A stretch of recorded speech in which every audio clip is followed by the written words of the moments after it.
a 426 Hemi Challenger that looks more like a luxury ride than a race car.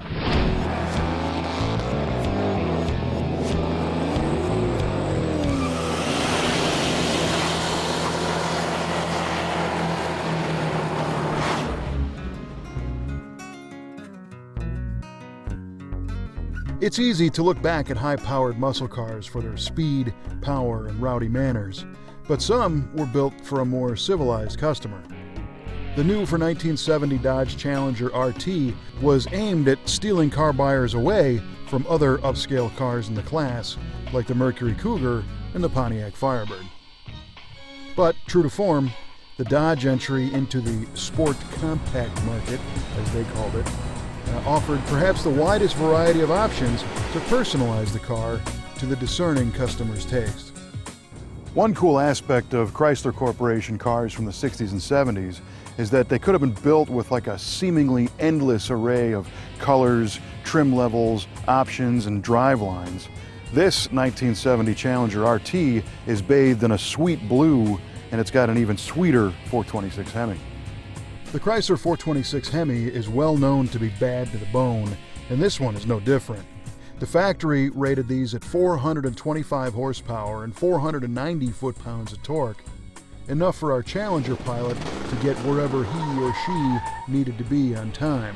These engines were fed by dual 570 CFM Carter AFB carburetors, delivering a staggering 1140 CFM capability when wide open. When you think about it, putting a 570 CFM 4-barrel on a 213 cubic inch 4-cylinder, well, that sounds kind of crazy, but two of them on a 426 Hemi, well, that's just fine. It's a testament to the amount of air and fuel these huge Hemi heads could move. Our feature car spins a TorqueFlite 727 automatic, and the rear is set with 4 10-to-1 gears and a Dana carrier. The combo wasn't great for highway cruising, but the car was a champ getting up to highway speeds.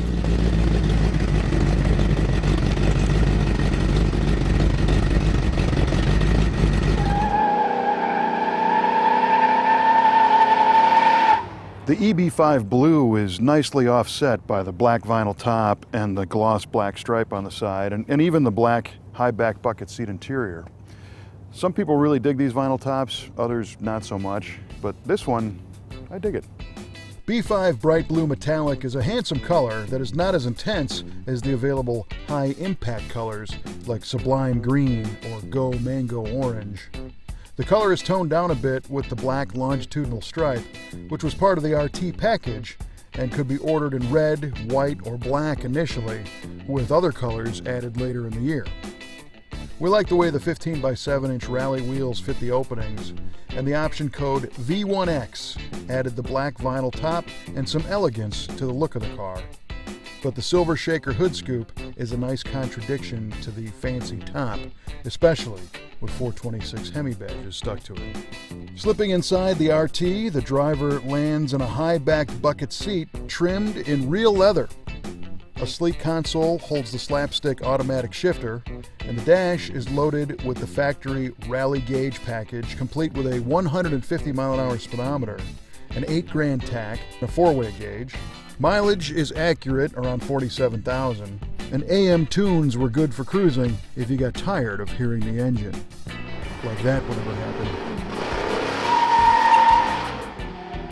The 426 Hemi provides all the cool factor for this car because you could not get air conditioning in cars with the big Hemi V8. There just wasn't room for the compressor and the evaporator under the hood next to the giant cylinder heads. Besides, that stuff just added weight to an already heavy nose. Not many people sprung for the extra charge Hemi engine when they bought their new 1970 Challenger. In fact, only 150 were sold with the automatic transmission in the 426. The Brothers Collection is lucky to have this sharply dressed version in their stash of Mopar madness. A car that left the competition black and blue.